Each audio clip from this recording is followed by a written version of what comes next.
De acuerdo, nos vamos ya a la tercera de las presentaciones de esta tarde, la tercera y la última, que la presenta Inés Rovira. Inés Rovira es una estudiante de cuarto curso el grado en veterinaria, y es una persona que de nuevo está interna o trabajando en asociación con el servicio de clínica de pequeños rumiantes del Hospital de la Facultad de Veterinaria de nuestra universidad, y que es una persona que ha estado involucrada en otras muchas actividades, como por ejemplo fauna silvestre, o ha estado también trabajando en granjas de ovino de carne, ganando experiencia.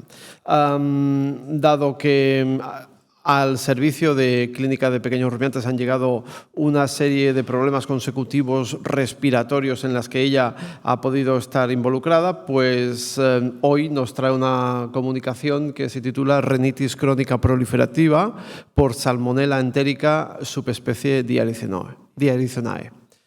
Cuando quieras. Buenas tardes. Muchas gracias al profesor Luján por la presentación y también a los laboratorios IVA por darnos la oportunidad de presentar una muestra del trabajo que estamos realizando todos a lo largo de todo el año.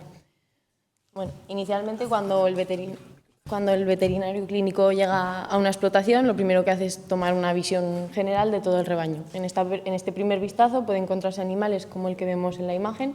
Aparentemente tiene una dificultad respiratoria y está abriendo la boca con el fin de coger más aire. Al servicio de clínica de rumiantes de la facultad o al SCRUM, los veterinarios clínicos pueden remitirnos casos que se encuentran en campo con el fin de o bien buscar un apoyo, una ayuda a su diagnóstico o confirmar incluso uno que ellos ya han realizado en el campo.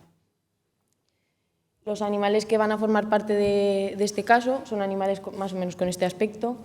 Eran animales con una disnea inspiratoria muy marcada y una secreción nasal, ambos signos característicos de la patología respiratoria de vías altas.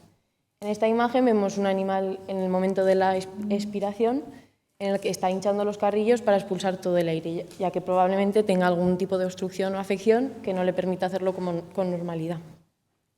La patología respiratoria de vías altas tiene un diagnóstico un poco más complejo, excepto, por ejemplo, la oestrosis, que es bastante frecuente de ver en campo, pero en general la de vías altas es más difícil de diagnosticar que la de vías bajas. Pero a lo largo del tiempo hemos ido viendo casos similares en el SCRUM y nuestros profesores y nosotros incluso. Y el otoño pasado llegaron varios casos remitidos de explotaciones distintas, todos con una clínica muy característica de vías altas. Fueron diagnosticados como posibles casos de rinitis crónica proliferativa, que es una patología, una enfermedad muy poco conocida y descrita como de baja prevalencia. Sin embargo, desde que se conoce se van viendo casos con cierta frecuencia, y el hecho de juntar varios animales de distintas procedencias en un corto periodo de tiempo nos hizo plantearnos que quizás no sea una patología de tan baja prevalencia, sino que esté siendo infradiagnosticada, porque se desconoce. Bueno, entonces, para explicar un poco qué es la rinitis crónica proliferativa, es una patología de vías altas, respiratoria de vías altas, como ya he dicho, afecta al ganado ovino adulto principalmente, hasta ahora solo se ha descrito en ganado adulto. Tiene afección en los cornetes ventrales y causa una inflamación de los mismos. Tiene un curso lento bastante insidioso y acaba irremediablemente con la vida del animal, bien porque acaba muriendo o porque es desechado de la explotación por el empeoramiento de su estado de salud. Por el momento se cree que la causa es Salmonella entérica, subespecie Diarizonae, serotipo... Bueno, me he avanzado ahora a decirlo y ahora no me acuerdo, pero es 61K157, sí, ya está. La salmonela es agente saprófito de vías altas del ganado ovino, pero se evidenció mediante inmunohistoquímica que en los animales que presentaban clínica de la enfermedad se encontraba dentro de células epiteliales, como vemos en la imagen, y incluso de algunos macrófagos. No se conoce todavía el mecanismo que utiliza para entrar dentro de las células y causar patología. Quizás haya otro agente que le ayude a este fin. Lo que sí se sabe con certeza es que en los animales que presentan esta clínica encontramos la salmonela intracelular, con certeza hasta el momento. Los animales remitidos por esta causa presentaban, como ya digo, la clínica característica de esta enfermedad. Tenían una secreción mucosa, una secreción nasal mucosa, uni o bilateral, según fuera la afección, según la localización de la afección, una disnea inspiratoria muy marcada, como ya he dicho, pues incluso llegan, si tienen ambos ollares afectados, llegan a hinchar los carrillos en el momento de la expiración, y un ronquido bastante característico que al llegar a un rebaño tranquilo es bastante fácil de reconocer, y les voy a poner un vídeo para que lo escuchen.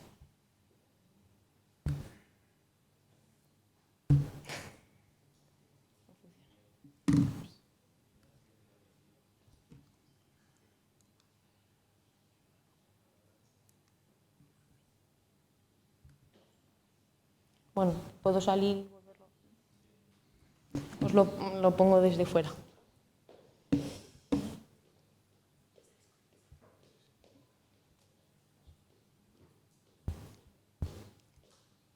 Nunca consigo ponerlo a la primera.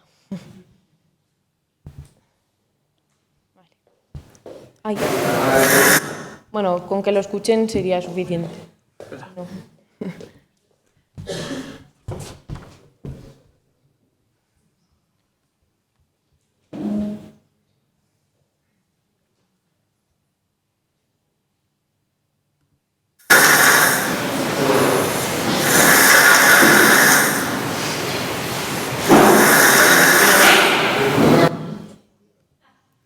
Esto cuando lo has escuchado varias veces es fácil de entrar en una explotación y oírlo.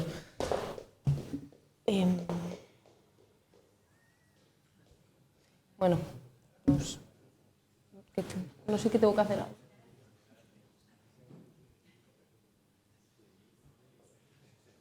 No sé cómo le tengo que dar.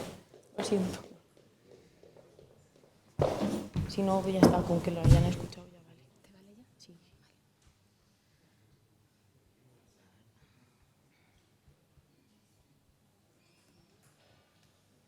Bueno, siento el parón, pero han escuchado que es bastante característico y se oye bien. Bueno, para nuestro diagnóstico hicimos pruebas microbiológicas Seguimos con la clínica. En estos animales, normalmente en la exploración, notaremos los linfonodos regionales afectados, los submandibulares y los parotídeos. Y en casos muy avanzados puede llegar incluso a deformar el ollar, como vemos en la imagen de su izquierda, y se ve la proliferación asomando por el ollar, o incluso en casos muy crónicos llegar a tal extremo como en la imagen de la derecha. Esta afección tan brutal solo la hemos visto en animales con afección unilateral. Quizás si fuera una afección bilateral no llegaría a semejante extremo. Ahora sí, para el diagnóstico se tomaban muestras de hisopo nasal, pero hay que tener en cuenta que aunque no salga positiva, hemos dicho que es un agente saprófito de vías altas, por lo que no siempre que salga positiva asociaremos a que este animal tiene la patología, sino que tendremos que complementarlo con la exploración clínica. Y en el diagnóstico post-mortem, con un corte sagital de la cabeza, podemos observar los cornetes y vemos si están afectados o no. En este caso, el cornete ventral está sano. Y esta es una imagen de un animal con rinitis crónica proliferativa. Se ve todo el cornete ventral inflamado, incluso podría llegar a asomar por el ollar. Para llegar a un diagnóstico final de rinitis, tendríamos que hacer primero un diagnóstico diferencial en el que hemos incluido otras patologías de vías altas y alguna otra. Primero, la oestrosis, que es una patología muy conocida, muy frecuente, y la principal diferencia es que es una patología de colectividades, ya que cuando lleguemos a un rebaño no veremos un único animal afectado normalmente. La secreción que tienen estos animales puede ser desde serosa, mucopurulenta, incluso con algún hilillo de sangre por la presencia de las larvas en las fosas nasales. A primeras horas de la mañana, sobre todo cuando empieza a levantarse el ganado, pues se pueden escuchar estornudos esporádicos y no suele acabar con la vida del animal. Sí que puede causar un empeoramiento de la condición corporal, pero no suele llegar a matarlos. Estos son dos imágenes radiográficas. En la de la izquierda veríamos un animal con rinitis crónica proliferativa y en la de la derecha es un animal sano que quizás en una radiografía podríamos ver las larvas o incluso los cornetes inflamados, pero sería muy difícil pillar una larva 3 de suficiente tamaño como para pillarla al hacer radiografía, y si está entre los huesos pues no la veríamos. Y luego el diagnóstico post-mortem se ve claramente que son dos patologías distintas. En cuanto al adenocarcinoma nasal enzootico, ANI, antes se conocía como TIE, Es también una patología de baja prevalencia y es una patología individual. La principal diferencia en este caso es la localización, ya que el retrovirus que afecta lo hace al nivel del etmoides, y hemos dicho que la rinitis era en los cornetes ventrales. La secreción suele ser serosa, constante y muy abundante, incluso da el aspecto, limpia mucho la zona de los hollares y se dice que tiene el aspecto de nariz lavada. Bueno, conforme avanza esta patología puede causar incluso deformación craneal y exoftalmos, como vemos en la imagen, y esta también acaba con la vida del animal. Lo mismo, 2 radiografías para diferenciar principalmente la localización, a la izquierda la rinitis y a la derecha el ANE. Y el diagnóstico post-mortem, también vemos que la zona afectada en la imagen de la derecha, que corresponde al tumor intranasal, es en la zona del etmoides. El adenocarcinoma pulmonar ovino, he dicho que no eran todas de vías altas. En esta claramente es una patología diferente porque se trata de una patología de pulmón, de vías bajas, pero quizás en un primer vistazo podría confundirnos. Sin embargo, con una simple auscultación o la prueba de la carretilla vemos que es una afección pulmonar. Y la secreción que expulsa es mucho más espumosa por todo el aire de los pulmones. Y este último caso, un poco más anecdótico, el tumor de células escamosas, que quizás si estuviera en una localización cerca de los cornetes podría confundirnos, pero es a nivel superficial, a nivel de la piel, entonces es totalmente distinto. Bueno, una vez que llegamos a que nuestros animales tenían rinitis crónica proliferativa, y teniendo estos animales en la facultad, ya que como somos bastante gente y por suerte hay medios en la facultad para poder avanzar un poco los estudios, decidimos plantear este estudio el siguiente estudio, con los objetivos en cuanto al diagnóstico de usar termografía, ecografía y radiología como métodos complementarios para diagnosticar la enfermedad y estos mismos métodos usarlos para un diagnóstico diferencial. En cuanto al tratamiento, esta enfermedad no tiene tratamiento y es mortal de necesidad, pero sin embargo la salmonela es un agente que es sensible a bastantes antibióticos, entonces planteamos el estudio de un posible tratamiento y valorarlo también mediante ecografía y termografía. La radiografía la dejamos un poco de lado ya que era más invasiva para el animal, teníamos que transportar al animal hacia donde estaba el aparato y era un poco más costoso. Sin embargo, al principio sí que se les hizo radiografías para un primer diagnóstico en el que son las mismas imágenes que se veían antes. Si localizamos el cornete ventral se vería la masa. La ecografía en estas 2 imágenes quizás se vea claro, pero resultó bastante difícil de interpretar, ya que en la imagen de la izquierda vemos un animal sano en el que no hay nada que interfiera el paso de las ondas. Sin embargo, en la derecha sí que se ve que hay más ecogenicidad, quizás debido a toda la masa proliferativa. Y la termografía sí que nos resultó muy útil y práctica porque nos permitía tomar una imagen a distancia del animal sin tener que intervenir en su comportamiento normal. Nos da una imagen dentro de una escala para poderla interpretar y nos permite guardar la imagen termográfica y la fotográfica a la vez. Y con esto tener una idea de la situación general y poder identificar quizás un problema. Esto es una termografía de un animal sin patología en las fosas nasales, en vías altas. Vemos que si nos fijamos en la escala, el azul sería lo más frío y el de rojo a blanco lo más caliente. Vemos que el aire pasa con normalidad, por tanto refrigera toda la zona de los cornetes y se ve refrigerado y fresco, está frío. Sin embargo, en estas 2 imágenes, en su izquierda vemos un animal con quizás un inicio de rinitis unilateral en el que el aire no pasa fácilmente, entonces el final de los hollares se encuentra más caliente. Si nos acordamos de la escala de antes, el blanco era lo más caliente. Y a la derecha vemos un animal de los que tenemos con afección bilateral, no pasa apenas aire, entonces la zona no está refrigerada y se ve mucho más caliente.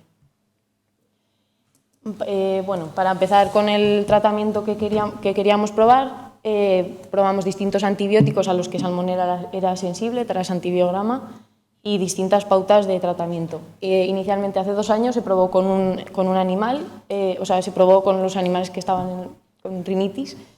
Se probó un tratamiento parenteral, pero que no se obtuvo ningún resultado, quizás porque el antibiótico no llegaba a concentración suficiente a la zona afectada.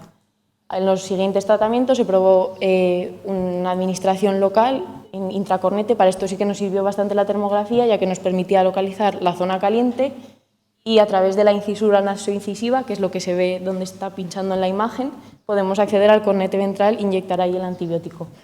Sí que parecía que los animales mejoraban inicialmente, remitían un poco, pero luego volvían a recaer. Por eso hemos ido probando distintas pautas para ver si conseguíamos dar con la buena. Bueno, esto es un antibiograma de la salmonela. Y bueno, esto son una serie de termografías que toma en uno de los tratamientos, desde el inicio del tratamiento hasta unos meses después.